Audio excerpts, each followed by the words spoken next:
Thank you, everyone. It's always nice to be back at Culloden.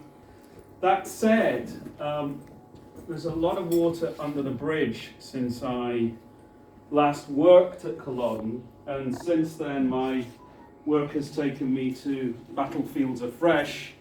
I'm currently involved in a major project on the Battle of Waterloo, and I have to thank Culloden for a lot of the lessons that I've been able to apply to the archaeological project there, and I might even mention some of that. I certainly will do tomorrow on the walk. But I've also only within the last couple of years helped to bring to fruition a long-term ambition, which is to do an archaeological project in the Falklands on the Falklands War of 1982. And you are privileged this evening to be sat in the company of one of only two military veterans in the world who've participated in the archaeological survey of their own battlefield. So thank you very much for coming, Jim. And if you want to know which, tumble down Scots Guards. We were there together last year and hope to go back. So that aside, back to Culloden. I'd love to get back to work at Culloden, and having to prepare for this talk, which coincidentally comes along with me writing a bit about Culloden in a book I'm working on at the moment, has helped to focus my mind. And I'm no stranger to talking about Culloden, but what I've actually done tonight for the first time in a while is I've revamped my PowerPoint, which I regretted doing it once I'd started, because I thought, right, throw the baby out with the bathwater on this one.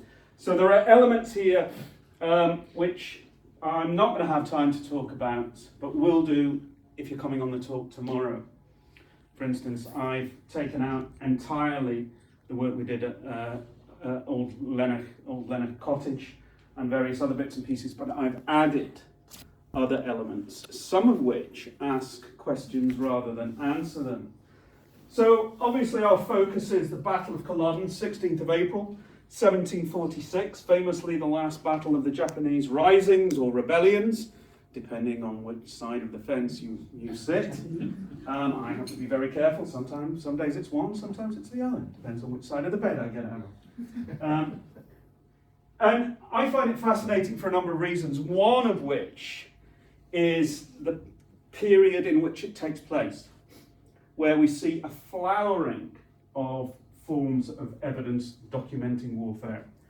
And that includes cartography, maps, newspapers. The Scots magazine, for instance, which is still going today, was reporting on the Battle of Culloden virtually as it happened. Illustrations, and this is a wonderful one, which shows a lovely sweep of the battlefield from south up to north with the Royal Navy. We've got Culloden House. You've got serried ranks of redcoats from Cumberland's army, who's in the foreground. You've got the fog of war, these thick clouds of white smoke that ironically black powder produces. You've got the Jacobites charging across the field, interestingly in echelon at an angle. And in the foreground here, you've got really what will be a focus during this talk is the clash of arms on the British Army left flank. Now, I think I'm probably going to use the term British Army tonight. I used to use government army, largely because I was used to working alongside the National Trust for Scotland, and that's the phrase they use. But as Stuart Reid rightly points out, it is the British Army. There are regiments still extant today that fought on the field at Culloden, so we might as well call it what it is there. And all of that material gives us a very vivid picture of the battle, but my argument all the way through my involvement in conflict and battlefield archaeology is you can have all the written accounts in the world, but there are still gaps in the story. There are still problems with that story. And it was Wellington, going back to Waterloo, who basically said you might as well write the story of a ball as a battle. He wasn't necessarily having a snipe at military historians. He was actually responding to somebody who wanted to write a history of the Battle of Waterloo. And he said, I will help you where I can, but there are issues. And I think archaeology is one way that we can tease these lost stories out, and we can test the veracity of those stories which exist. We're not going to change history with it. We're not going to let the Jacobites win here, but it does add a very dynamic, very visceral new element to our understanding of these violent affairs. So we obviously don't have time for the context, let alone looking at the war in Europe that was going on at the time, the War of Austrian Succession, nor the fact that this is one of a number of risings. We're looking at pretty much half a century of sporadic warfare, kicking off with the so-called Glorious Revolution, 1688. And I've been involved in a number of these theatres of war. Obviously, I've worked at Culloden, Killiecrankie, Sheriff Muir, Preston Pans. Oh, I've done quite a lot actually. Haven't done Falkirk yet. I would love to work at Falkirk. It's, to my mind, Falkirk is up there with Culloden as the most interesting, one of the most interesting battles of these campaigns. And of course, we've got our protagonists. We've got our big men of history. Charles Edward Stuart, Bonnie Prince Charlie. Obviously, his cause was his familial one, reinstating the Stuarts.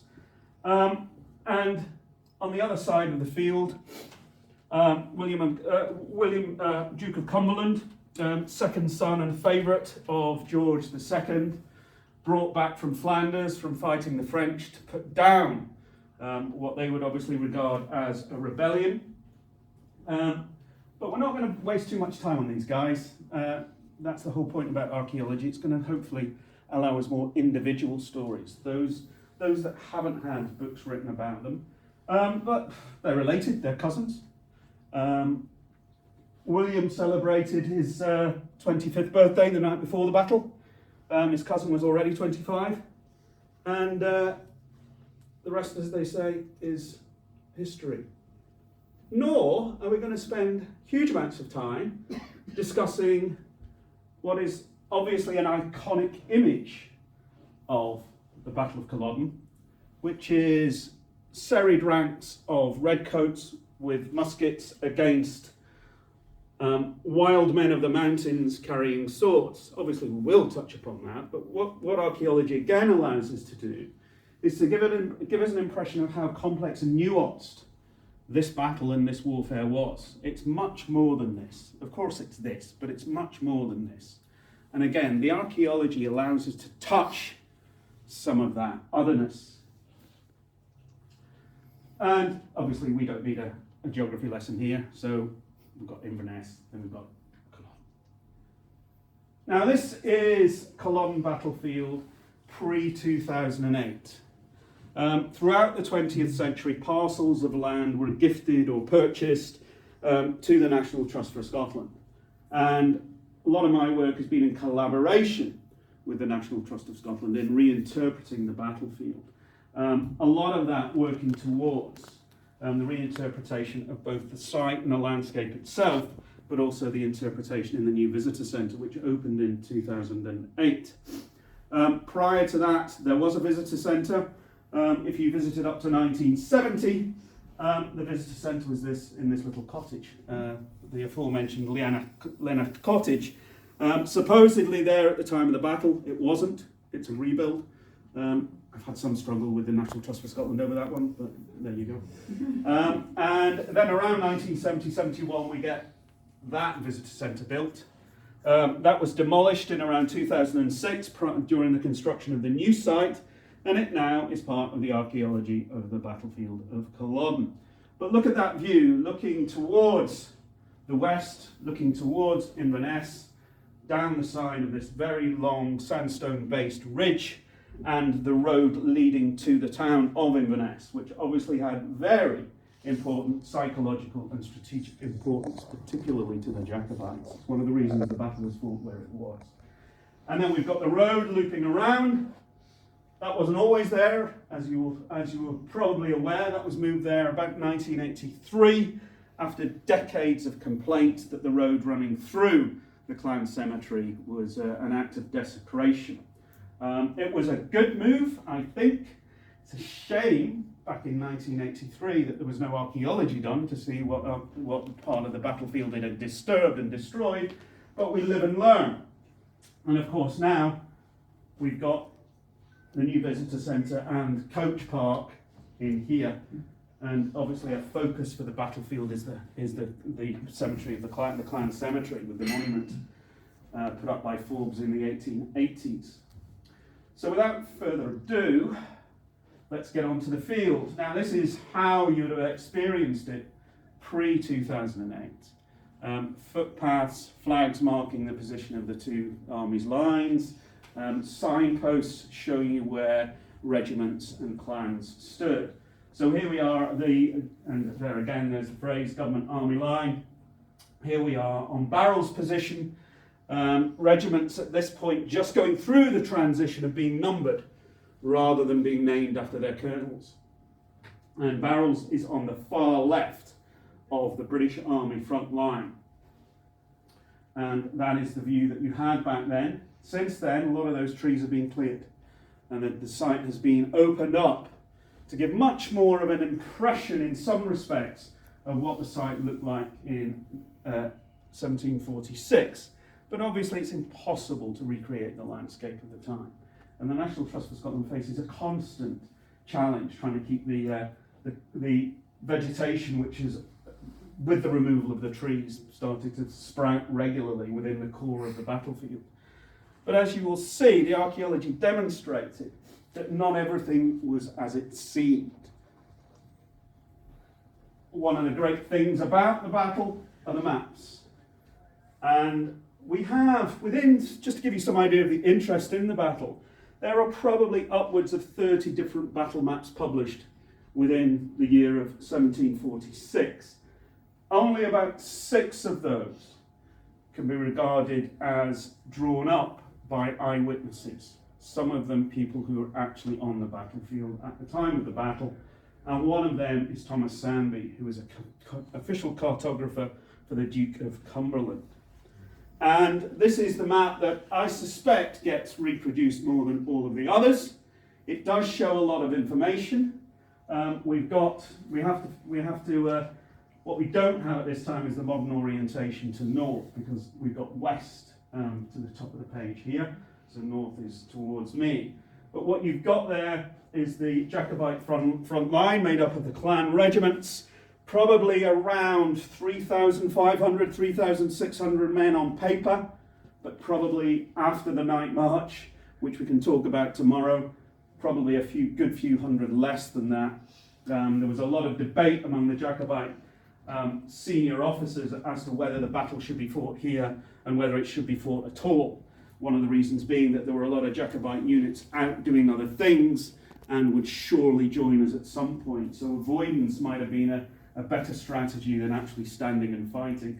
But that would probably have allowed Cumberland's army to take Inverness, which was going to be a major blow to Charles, who did not want to become a guerrilla fighter. He was a European prince and wanted to keep those trappings of civilization. And by the time we get to April of 1746, Inverness is basically it. The high days of Edinburgh are long behind him. And we've got Cumberland's army arrayed around 500 metres to the east, at least on the left flank, probably nearer 700 on the right flank.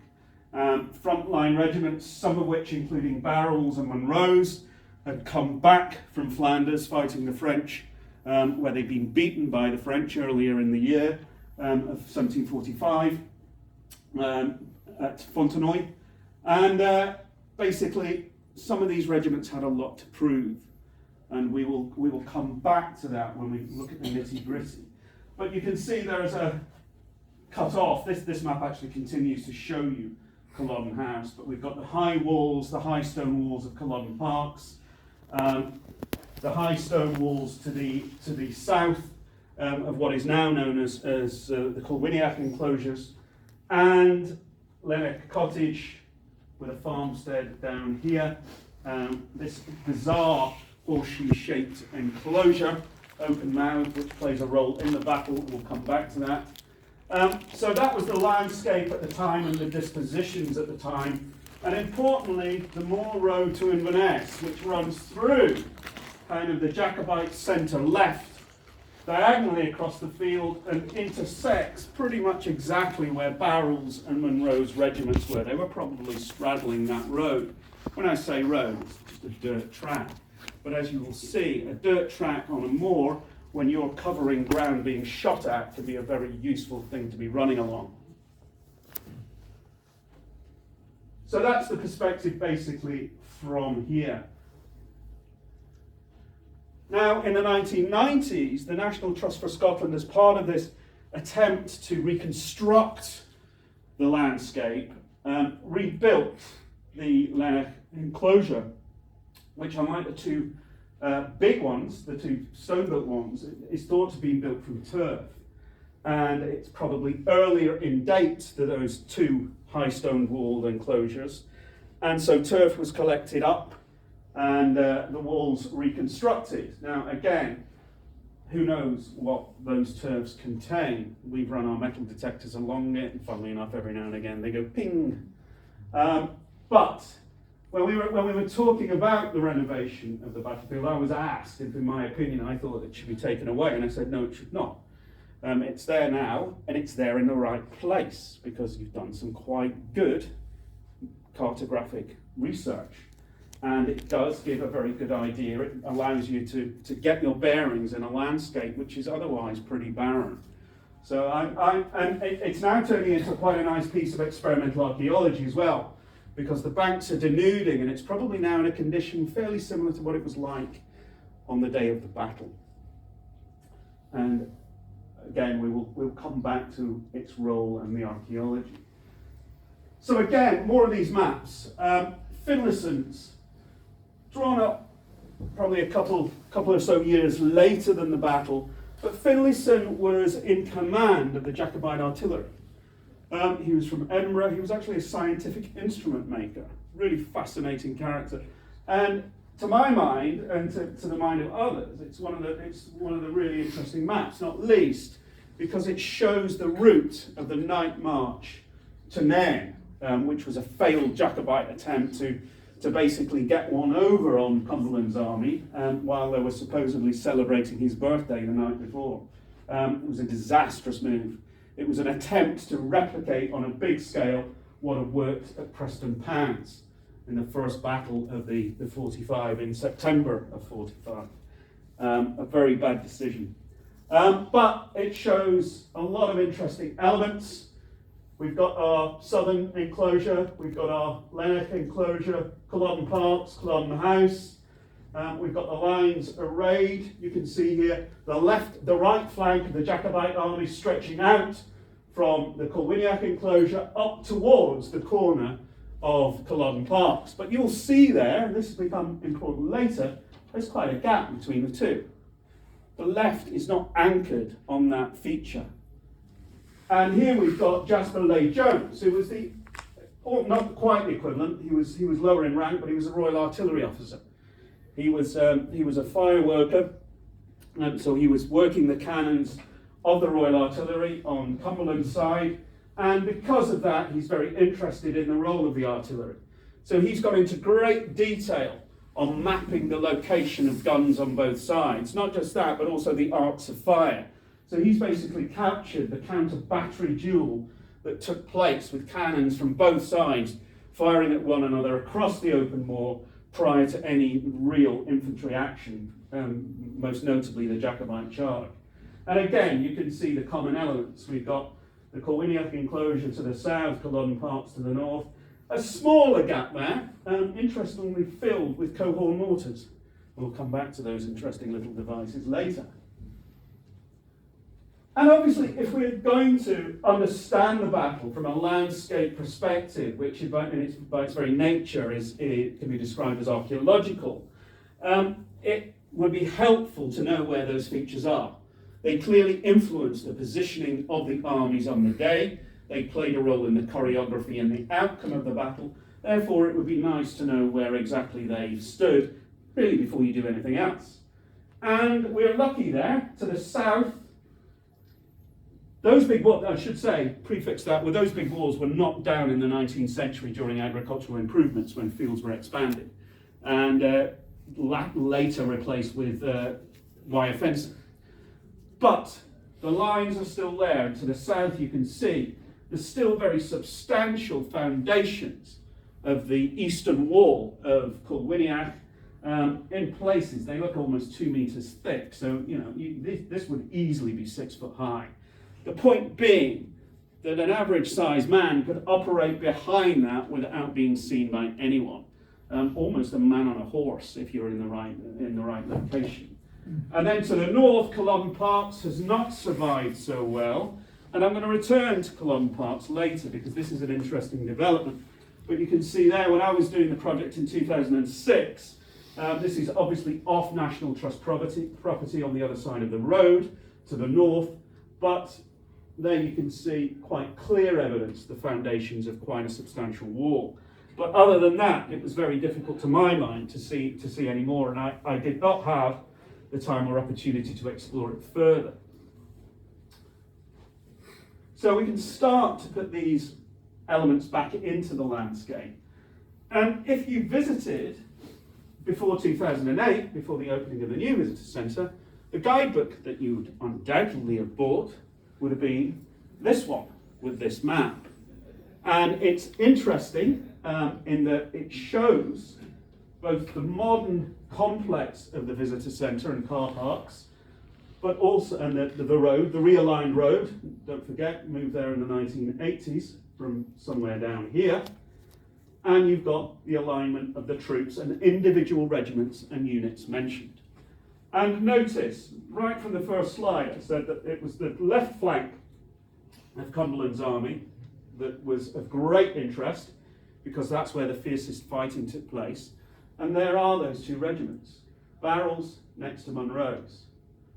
Now, that area, which contains many of those units, was forested in the 19th century. Trees planted on it, and if you visited the battlefield up to the removal of trees again in the 1980s, you would have driven through a forest. The clan graves would have been either side of the road, like lay-bys. And people were actually parking on the grave mounds at points to actually get off the road to visit the battlefield.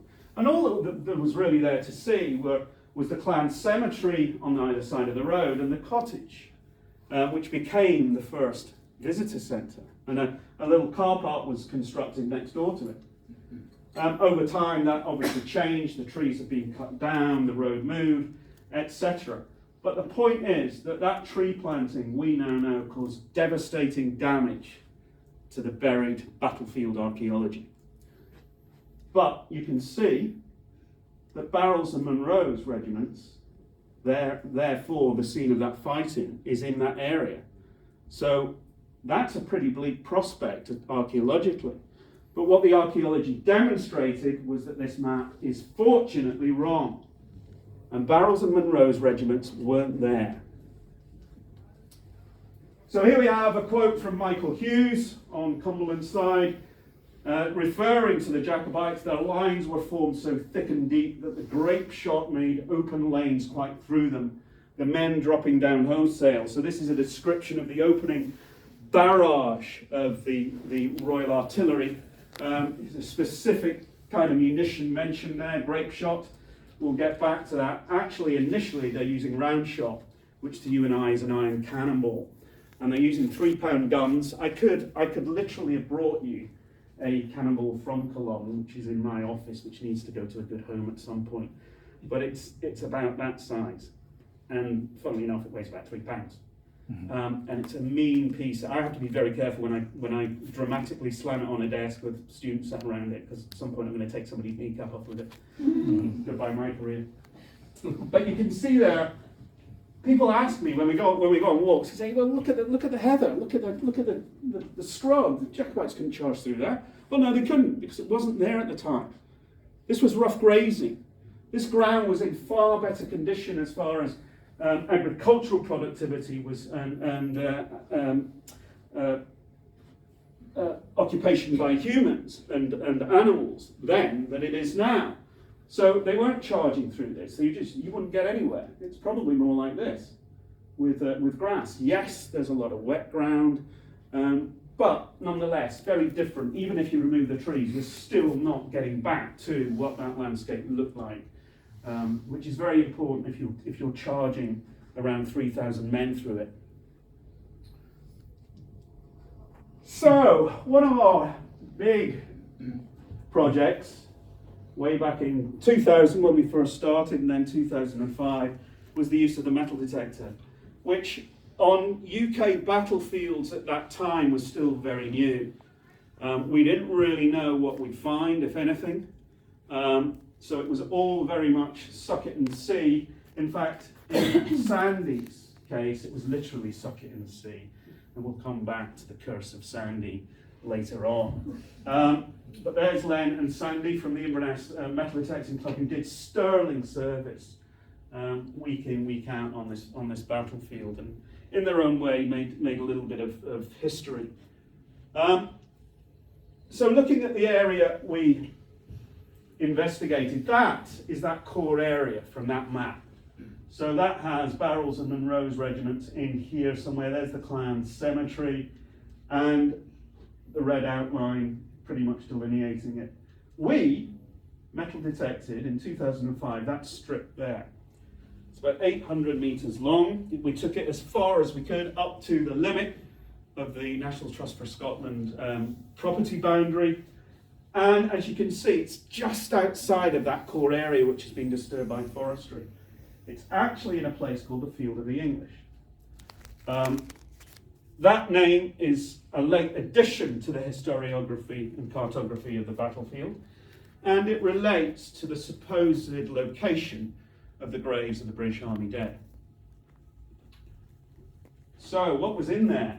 Well, that is that strip. Each one of those objects was dropped probably between 1 o'clock and 3 o'clock in the afternoon of the 16th of April 1746. And we have the whole kit and caboodle in there. We have grape shot, we have canister shot, both fired by cannon, both fired by the Royal Artillery. That's not Jacobite artillery. They didn't get to that, they only fired round shot. We've got musket shot, Jacobite and British Army. We've got pistol shot, we've got bits of broken weaponry. We've got personal possessions. So what we have there is a snapshot of the battle. And that was hugely gratifying to see. But as you will hear later, it's not the end of the story. And you'll see here at the end, this red square, there is a definite concentration of debris. And that debris field is the one that relates to the hand-to-hand fighting between Barrells' regiment, the left end of Munro's regiment, and the right flank of the Jacobite army, including the Athol Brigade under Murray. And look at it. It's phenomenal. And we'll take a closer look at it. So if we transpose that to Sandby's map, that's what we're looking at. We've got Barrells and Munro's. We've come through the Lennox enclosure into the Colwiniach enclosure. Unfortunately, due to land holdings and private property, we couldn't go any further. So that's where we're at, 1746 speaking. So, what have we got? Well, I said artillery shot.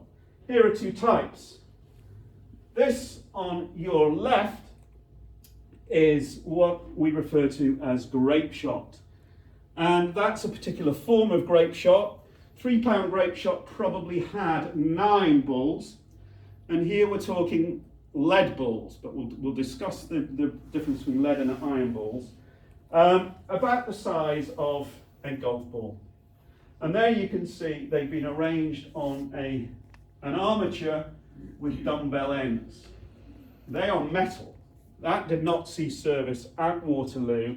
That's full-blown naval issue grape shot. Basically, you fire that at ships from ships. So those 9 balls come off these platterns and go forth and do their destructive business. like shotgun pellets, and this dumbbell whips around in the air and takes out rigging and mass. Incredibly effective weapon against equipment and men.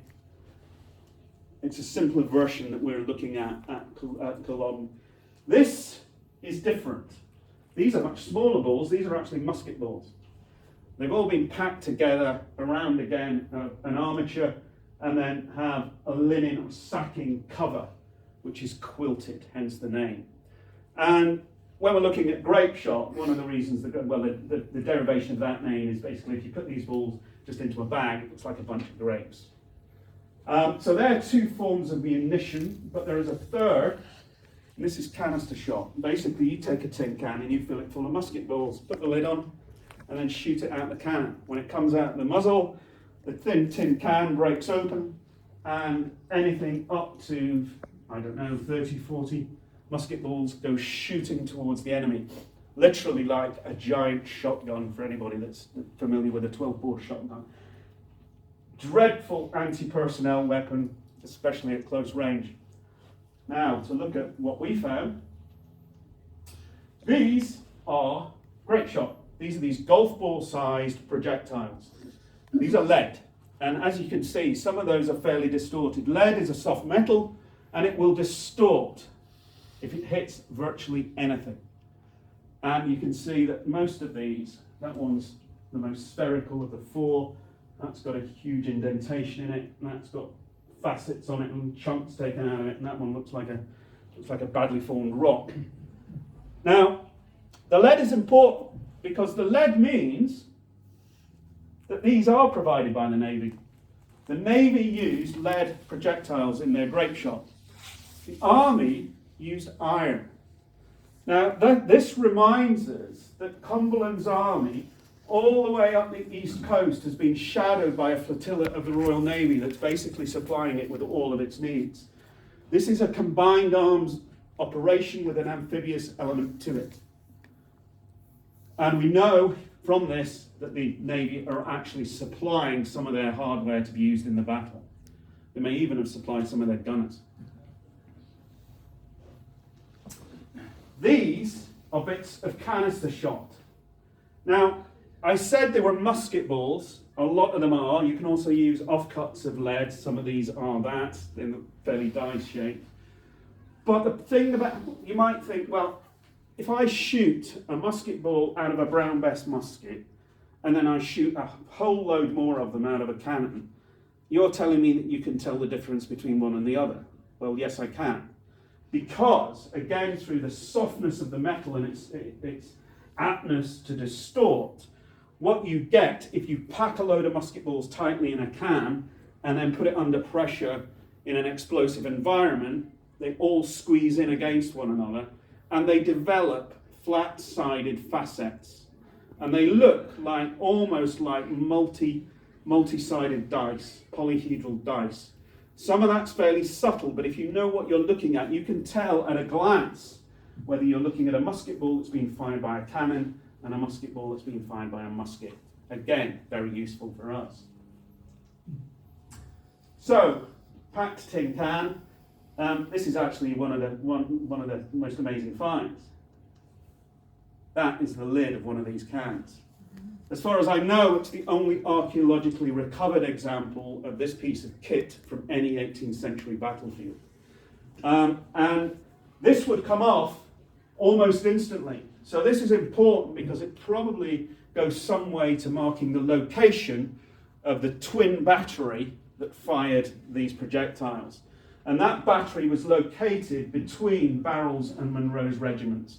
There are 10 guns in 5 batteries, each of which is between 2 of the regiments on the front line. That's a wonderful thing. Horrible, but wonderful. And those guns, believe it or not, that were manned by a crew under the command of a Sergeant Bristow, was taken by the Jacobites.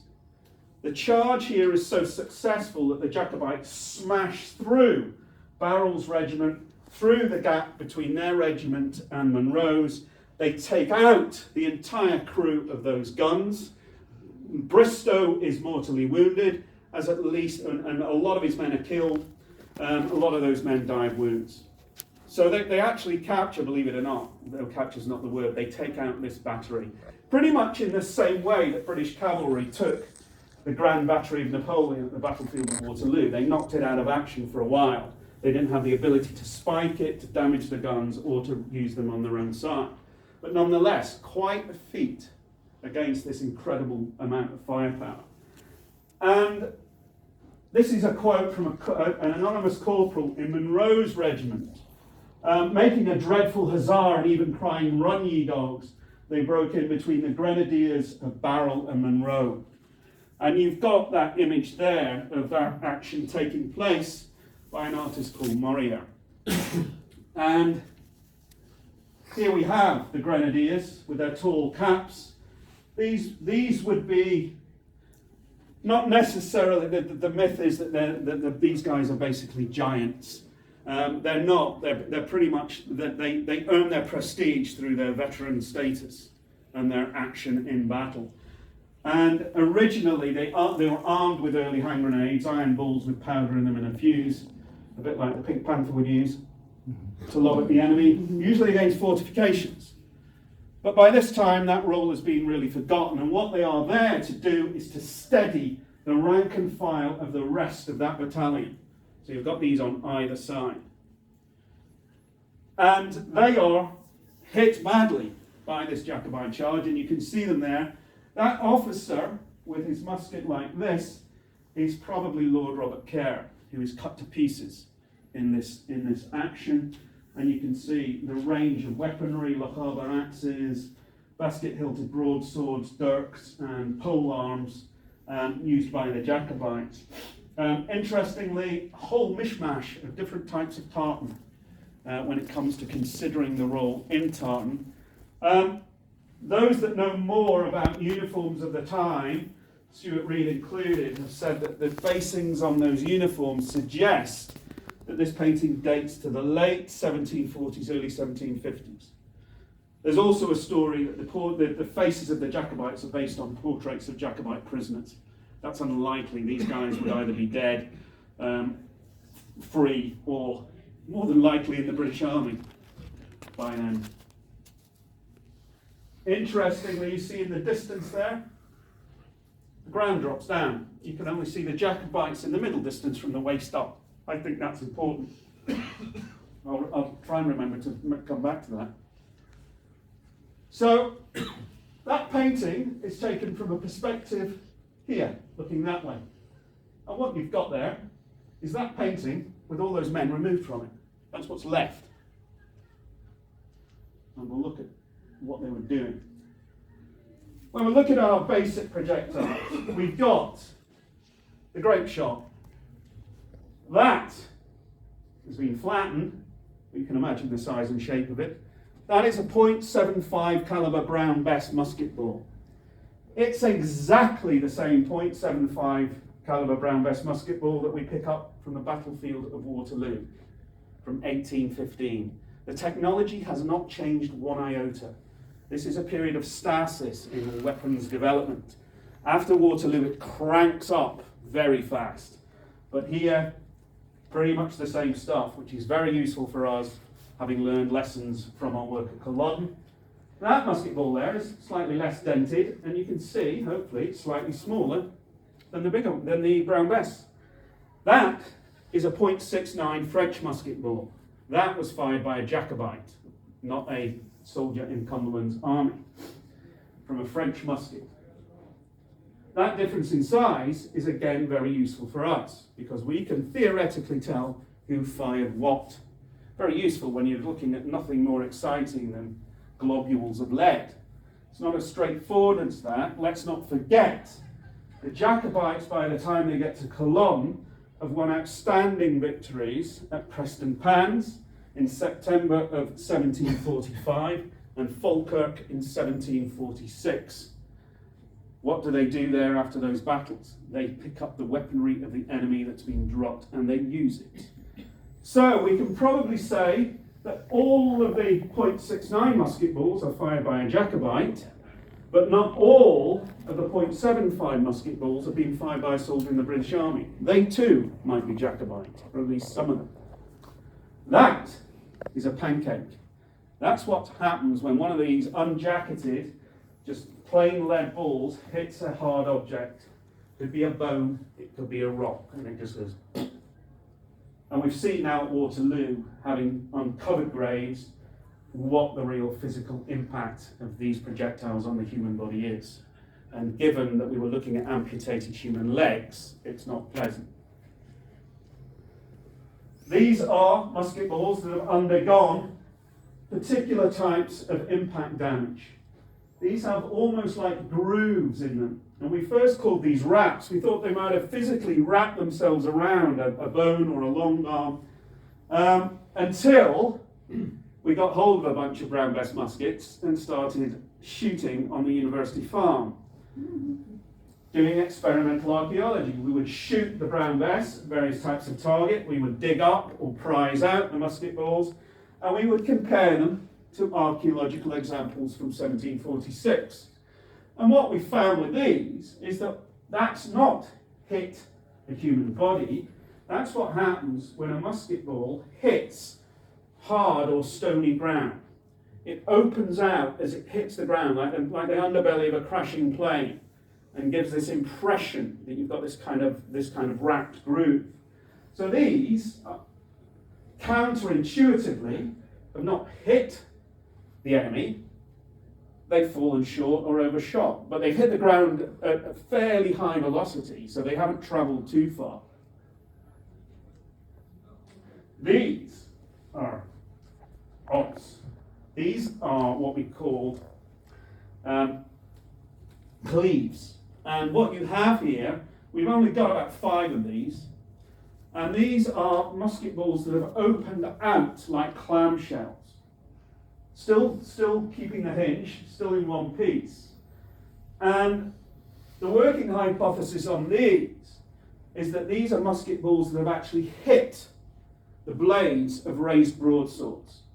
Now you might think that's unlikely, but you've got, let's say, at the peak of this battle, you've probably got on the left flank, with the Jacobites closely engaged, between 1,000 and 1,400 muskets giving it laldy at the range between here, the front row, and the back of the room. It's highly likely that some of those musket balls are going to hit broadswords, like throwing marbles down a grid. We've even experimented with this. We even replicated a pendulum with a broadsword blade on it, and in the lab we started shooting at it.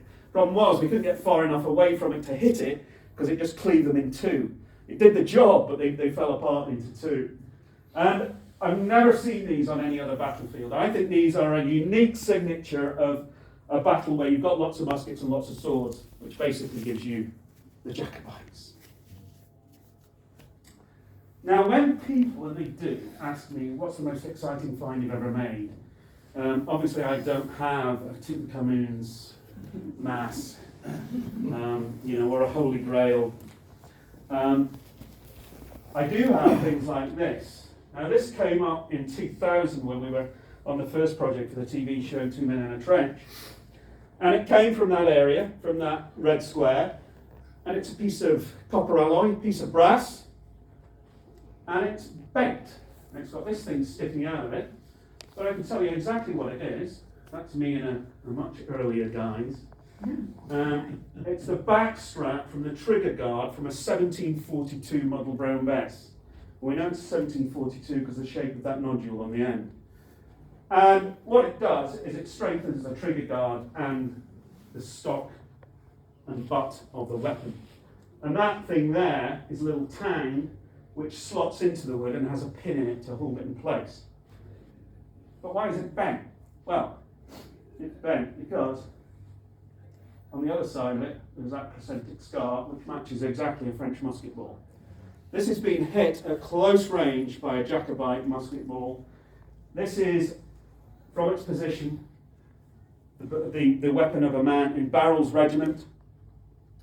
It was fired at close range for the velocity to have enough impact to blow this off the woodwork, bend it, impact it with that scar, go through the weapon itself, and I would imagine fairly certainly into the body of the man holding it. That might have been a nanosecond before the death of the soldier holding it. Now that in itself, should have the hairs raised on the back of your neck. But it's not just a visceral artifact, it tells us something. Lord George Murray, who actually wasn't in command on the day, this was the first battle that Charles Edward Stuart, Bonnie Prince Charlie, took battlefield command. That was probably a mistake. Lord George Murray, a controversial figure in his own right, put out basically the orders of the day. And among those orders was, you will not throw down your guns.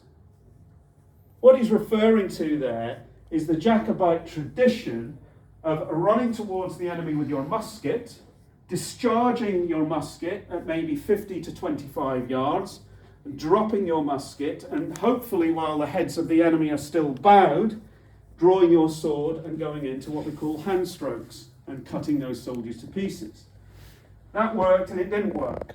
What Murray wanted to do was introduce traditional, contemporary, continental styles of discipline and fighting, French style. And that did not involve throwing away your musket, because that wasn't very practicable. So he says, do not throw away your muskets. What we have here, this is evidence of the fact that at least one Jacobite is following those orders, because they are in the melee. They are in the thick of it when they fire this round. So they've kept their musket right up to the end, they've discharged it, and then they've probably continued to fight with it.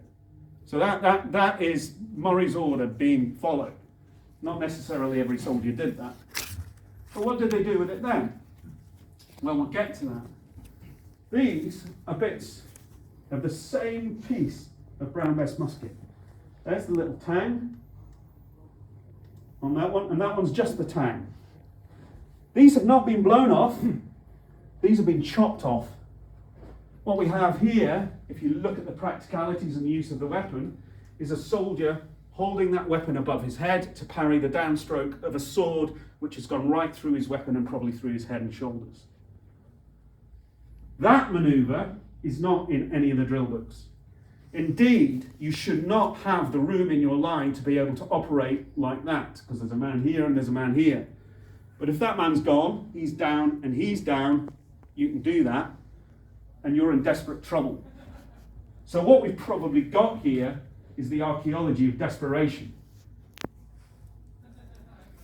And that's the reality of this probably 15 to 20 minutes of hell on earth with Barrels and Munro's regiments. I said, well, what were the Jacobites doing once they fired their musket if they retained it? Well, they were using bayonets. Just like the Redcoats in Cumberland's army. It's probably one of the iconic weapons of the battle, but certainly associated with Cumberland's army, the British army, rather than the Jacobites.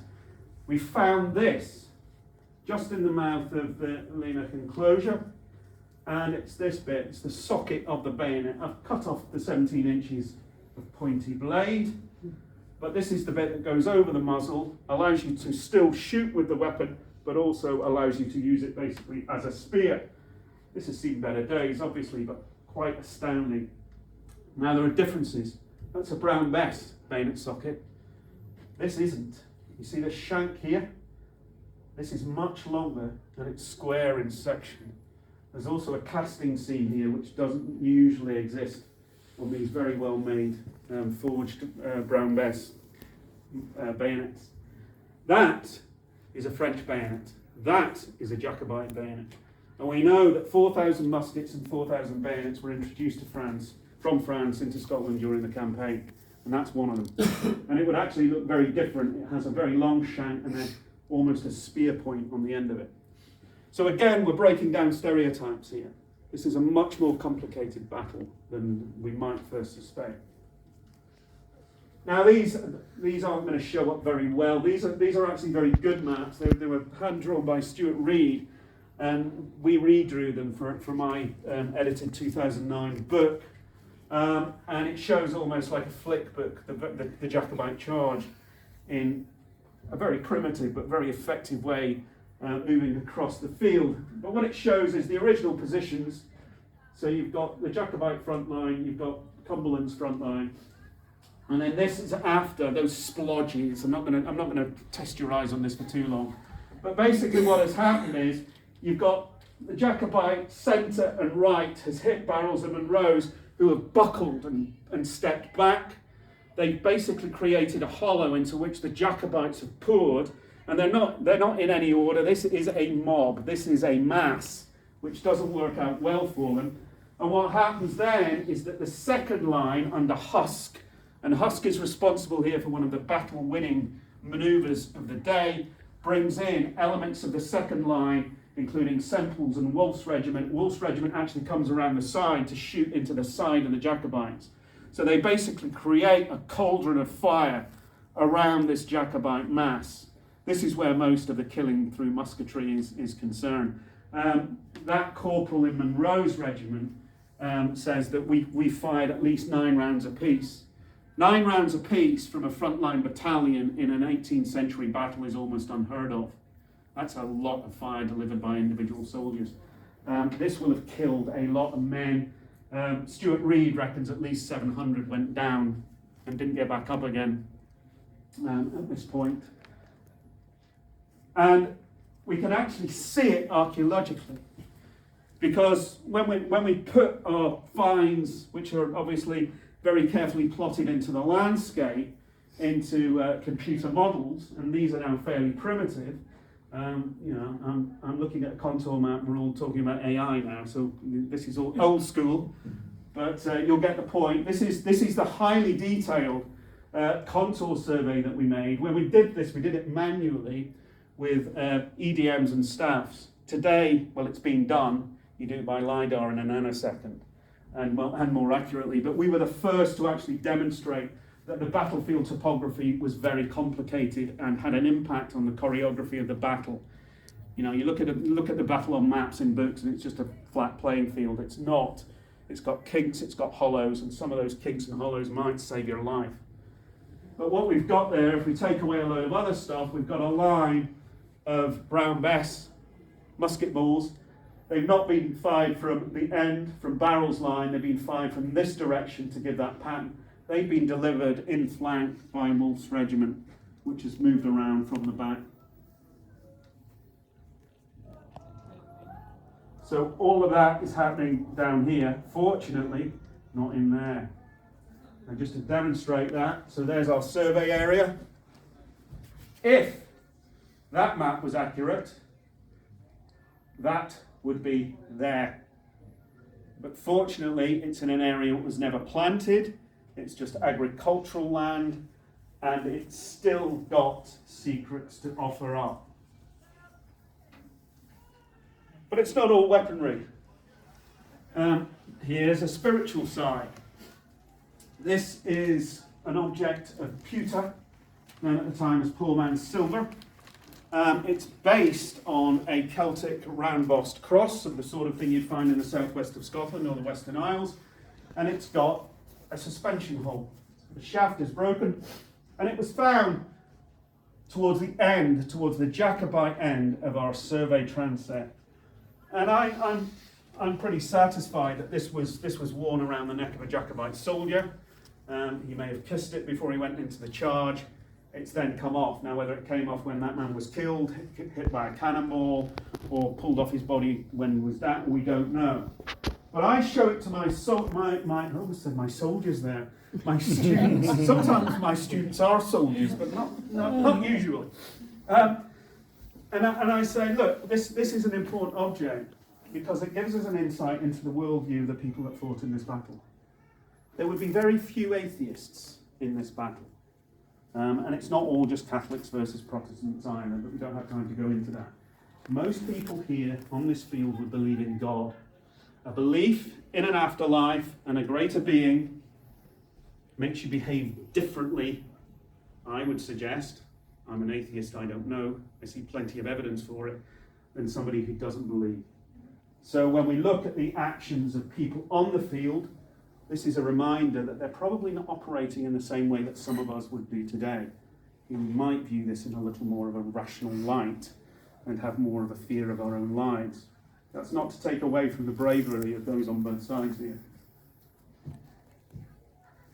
Now this is a close-up of Jasper Leigh-Jones's map, and you can see what I mean when talking about the detail in the artillery. And they're not just using cannon. There are 6 Cohorn mortars on Cumberland's side, and you can see 3 of them in action here, lobbing shells, because they are shells, they're not cannonballs, over the walls of that enclosure against the Jacobite gun. That's probably the so-called Swedish gun, which is a French brass piece, 4-pounder rather than 3-pounder. And there are 3 here. They were supposedly on both lines, but their use is fairly mysterious. And we were very surprised. Again, we're down here at this end. So there they are. There's those cohorts on the north part of the field. We're surveying the south.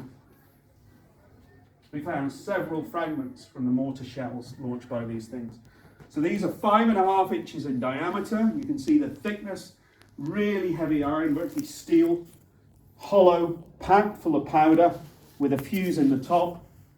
This is a Cohorn mortar, just manhandled into position.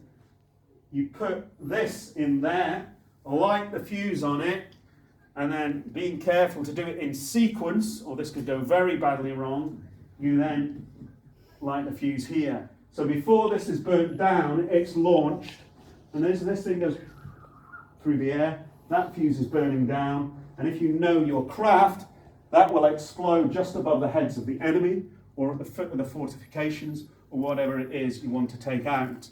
And when it explodes, that's what it produces. This, and I know firsthand, could be off the Western Front from the First World War. Horrific piece of shell fragment. Imagine the damage that could do. We found about 3 of these. And the thing is, we found them on the southern part of the field, in that red square and just outside it. These have been fired at incredibly close range by the battery operators. So close, I would suggest there's every danger here of creating friendly fire, blue on blue. There's as much chance here of killing redcoats as there is Jacobites. And I think this is a representation of how close and how seriously that Jacobite contact on the Cumberland's left was taken. They're trying to break them up. There's not much of an account of this in the history, so again, this is archaeology, really adding a perspective here. Now, we spend a lot of time doing that work. As I will say later, we want to go back there, but there are other elements. What else is there to do? Well, for instance, and I'll point this out, we've looked at the Jacobite charge, and most particularly after the charge in that melee at the British Army left. But there's another move, another killer move, and that is the movement of dragoons, of cavalry, about 600 of them, into a position behind the Jacobite line on its right flank. It's a coup de grace, really. Husk and Hawley put this plan together, and basically what they do is they get the Argyll men, these are Highlanders, fighting on the government side, on the King's side, to knock holes in the Kilwinniac enclosure, to allow these cavalry to move down slope in dead ground, out of sight of the main battle on the top of the ridge, on the top of the crest on the moor, and knock holes one side and then the other, and allow them, look at the graphics, to pass through and line up pretty much there on one side of a defile. They are faced off by Jacobite infantry and cavalry, and there's a standoff. But that puts British Army cavalry behind the Jacobites. So they're being smashed to pieces, shot to pieces on Cumberland's left. They've got cavalry behind them. It's not stacking up well for the Jacobites. Now, tomorrow I will show you exactly where that hole was driven through. So we won't go any further into that just now. But what about other things? Well, this is York's map, and I thought, I looked at York's map first, and when I first looked at it, I thought, what a dog's breakfast. I mean, you know, come on, you're an officer, you're supposed to be good at cartography, but I've come to respect and quite like this map. It looks as though it's been sketched drunk on the back of a napkin. But you can see it's got Culloden Parks and Culloden enclosure. It looks as though it's been twisted on its axis, actually, like a badly presented PowerPoint slide. But interestingly, he's shown buildings in the Culloden enclosure. It's one of two maps that do that. And these are mentioned in the accounts. There is a risk right from the outset of troops on Cumberland side getting through these walls. And there's a debate with O'Sullivan and Murray, who are by this time at loggerheads. O'Sullivan is the Irish commander and favourite. I'm not going to go into the politics of the senior characters on the Jacobite side, but there's a lot of jealousy between Lord George Murray, the Scottish contingent, and the Irish, like O'Sullivan, like Sheridan. So O'Sullivan, who decides on the day that they're going to fight on Culloden Moor. And they recognise that there's a risk of this happening. And there's a debate about what should be done with it. One is to put Jacobites in these buildings and turn them into strong points. That would have been a really sound move. Then knocking a hole in the wall and putting 2 battalions in. Probably Stony Woods and Avokees. Then there's a move to put those down in the sunken way down the side of the walls. None of this is done through idiocy and jealousy. And there is therefore no way of stopping this move. But the Jacobites do put up a good fight when it comes to those 600 dragoons trying to cross that defile, and they do a good job, and that includes the French and the Irish in French service fighting for the Jacobites. But what about those buildings? Well, I think they're there. You look in that field, in fact, just there is a huge pile of clearance stone. Unfortunately, this is outside of the National Trust for Scotland holding. But I've had a good poke about in there, and I think I can see wall lines underneath all of the rock. And I think they are those buildings I would dearly love in part 2 of what I did at Culloden, to go back there and have a look at that. But that would require landowner permission, but I think that's pretty amazing. So, to cut a long story short, the Jacobites are beaten on the field. They are still an army when they leave the field. Between 2,000 and 3,000 Jacobites are still active and raring to go when they rendezvous at Rougham Barracks 2 days later. Charles turns up and he says, no, it's all done, we're beaten. He's resented for that for a long time, still is in some quarters. But what about those on the field? Difficult to know precisely how many Jacobites were killed in the battle. Figures range from 800 to about 1,500. The upper part of that range is entirely realistic, given what we know now about the mechanics of the killing that took place on the battle, which undoubtedly did involve killing wounded at the end of it. British Army was still doing that at the turn of the 19th, 20th century. Why wouldn't they be doing it at Culloden? So there is the burial of the dead, and that's where we get the clan cemetery. So we've got there, and if you go there today, I mean, when it had the trees around it, it was almost like an idyllic churchyard, peaceful, contemplative, these long, low mounds of grass-covered earth with marker stones at the end. And on those marker stones, the names of the clans. So we've got Clan Cameron, Clan McKinnon, Stuarts of Appin.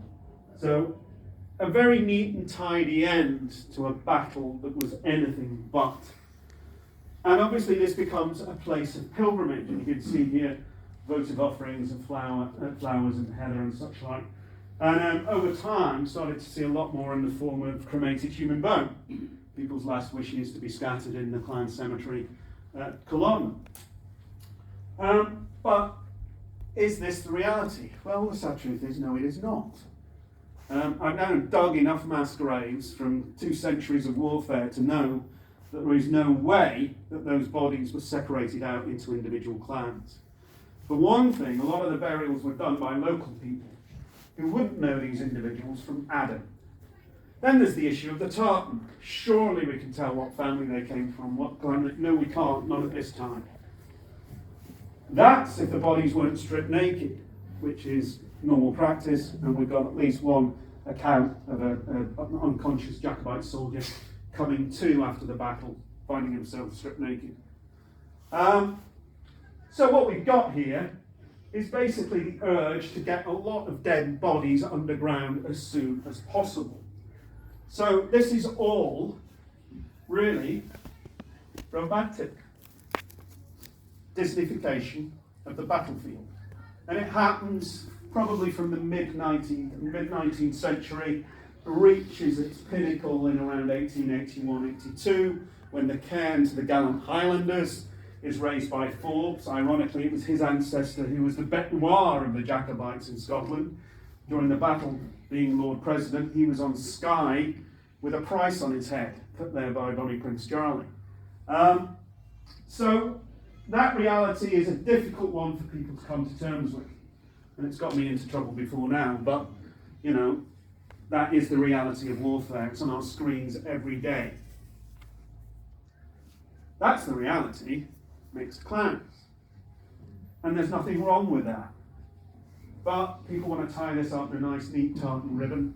That's fine. But so what is the reality on the other side? Well, we've got this thing called the Field of the English, which again is a name that's associated with this location later. And it's pretty much the area where Barrow's and Munro's regiments were in action. So we've got Barrow's regiment. We've got 373 officers and men. 17 are killed and 108 are wounded. So you might think they get off quite lightly, but we tend to focus on the dead rather than those wounded in any war. 29 of the 103 rank and file, that's taking away several officers, live to collect their pensions at Chelsea. Now, at this time, if you retired from the army, you did not get a pension. The only way you got a pension was if you were disabled in combat or on campaign. You would go before a panel and they would judge whether you were worthy enough of a pension. We can assume that the majority of those wounded on the battlefield would qualify for that pension and would go before a panel if they lived to do so. The records do not have them there. We can therefore assume a lot of those names that are missing, they're missing because those people died of their wounds. On Munro's side, 373 officers and men, 14 killed, 68 wounded. It's less, but let's consider that it was only really the left flank of Barrow's regiment that was fully engaged. Munro's. All of Barrow's and the left flank adjacent to Barrow's regiment fully engaged. That's a really heavy hit. 14 killed, 68 wounded. Only 19 of those 68 were still around to collect their pensions. So we've got the official returns of 50 killed in action in the battle, buried on the site. 259 wounded. It's realistic to assume, and this isn't my own work, I'm basing this on Stuart Reid's very good work on this, around 200 died of wounds. So when we hear that the British Army wasn't done that much damage by the Jacobites, yes it was. It took a damn hard hit. So where are they buried? Well, there you see all of those blue dots are objects. We're looking here at the Barrow and Munro end of that transect. The details here don't matter. What we also did was geophysics. And there you can see we've got some interesting stuff going on. We've got these yellow bands of harder ground. This is resistivity. That is probably ridge and furrow agriculture. And that's the remains of ploughing. some of it possibly relating to the time. If you look at Sandby's map and some of the others, you can actually see, and Roy's map from the 1750s, you can actually see that this is ploughed ground. But here, we've got an area of much softer ground. That suggests some sort of hollow or hole or pit. Now, when we match that up with our metal detecting, that little red object there came up. And that little red object was a bit odd. It is that. It's a silver coin. It's not any old silver coin. It is a 1/12 thaler piece from 1752 from Mecklenburg-Schwerin, which is there, believe it or not, a long way from Culloden. But you'll have heard of the Hanoverians and the Georges. Well, that's their neck of the woods. 1752, that's a bit late, isn't it, for 1746? Well, it is. My working hypothesis here is that this was dropped or left by a British soldier when he was based at that point at Fort George, still under construction about 7 miles away. This is the 18th century Death Star. This is the thing they built at Ardassia to make sure none of this happens again. And I think what we've got there is a soldier going up to the battlefield, paying his respects at what might still at that time have been the marked graves of the British Army dead, and possibly leaving this as a votive offering. That's good prehistoric archaeology for you, isn't it? There's a bit of ritual there. Now, that might seem odd, but no, it's not. If you go to Gettysburg, the National Cemetery at Gettysburg, a lot of the gravestones will have coins on them. If you go to Culloden, a lot of the more recent markers and monuments will have coins on them. This is a long recognised form of memorialising the dead. That soldier might even have known men that were killed in the battle. It could be that personal. So I think, despite what Indiana Jones says, that X never marks the spot, I think that does. Now, I've asked for permission to do work there to establish whether the graves are present, not to exhume any bodies, but any battle has two sides, and I think to get the full story, it would make the site much more profound if we knew exactly where these graves were. So if there's a footpath over them, it could be avoided, it could be interpreted, we could see what condition they're in, etc. There's a lot of benefit there, but every time I do that, the door is slammed in my face for various reasons. I won't go into that now, we don't have time for a start. But I think that's part of the story which is untold and needs telling. Now, this does get a bit strange. You may or may not have seen Outlander. This is one of the side effects of Outlander. This is the Fraser grave. Now, you may know that one of the main characters is a guy called Jamie Fraser. So Outlander fans are visiting Culloden. It's all the visitor numbers at Culloden have gone through the roof thanks to Outlander.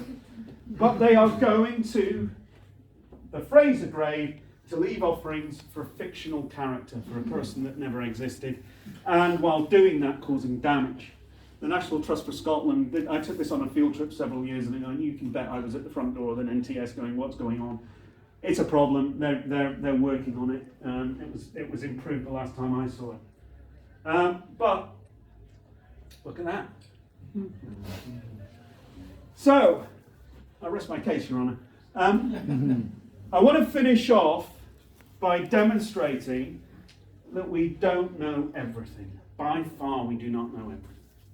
So, looking at, remember those stone-walled enclosures? I suggested that the northern one was badly preserved. It is, at least where I was looking. But since then, just prior to COVID, my colleague Kevin Munro from Historic Environment Scotland was taking a look at the woods to the south, closer to Culloden House, and found intact stone walls in the wood. And doing good map work, worked out that they were vestigial elements of the Culloden Park's enclosure. in woodland that had survived later disturbance. Now the interesting thing is that when I plotted mine, I assumed, because I was lazy and complacent, that it was the western wall. I think that's it, but that wall of the enclosure. Therefore, you've got a pretty straight match across the landscape between the Jacobite right anchored on the Culwiniac enclosures and the Culloden Parks. However, what Kevin has demonstrated is it's not. It's the eastern wall, it's the other way round, and that makes Culloden Parks much further to the west than is generally assumed. That is very interesting. That has implications on, obviously, the location and the alignment of the Jacobite line. And so if we want to join to that corner, we have to do that. That's it currently. So that has implications. The problem is that all of this is outside of the National Trust for Scotland holding. We can't work there. We can't answer or try to answer these archaeological and historical questions. Now, if what I started to do then was to go back to the mapping and think, well, that's interesting, because we've all assumed that Sandys is the most accurate map, which pretty much has exactly that version, which is straight from Culwiniac to Culloden Parks, straight line. But the vast majority, if you look at it in this line, do not show that. Most of the maps, as I pointed out with Finlayson earlier, there's a huge gap between the Jacobite left and that enclosure. This is a more recently discovered French officer's map. He's got them way forward of that enclosure, as does our good old friend York, way in front of Culloden Parks. So what you appear to have from these maps is that alignment retained, but the enclosure still moved back. We've got the left flank of the Jacobite line floating. So which is it? Is the Jacobite line aligned differently, or is it the same? And those maps are actually right. That is the historical conundrum I will leave you with. I would dearly love to be able to answer that, but I need to get a team of metal detectors into those fields. Thank you for listening.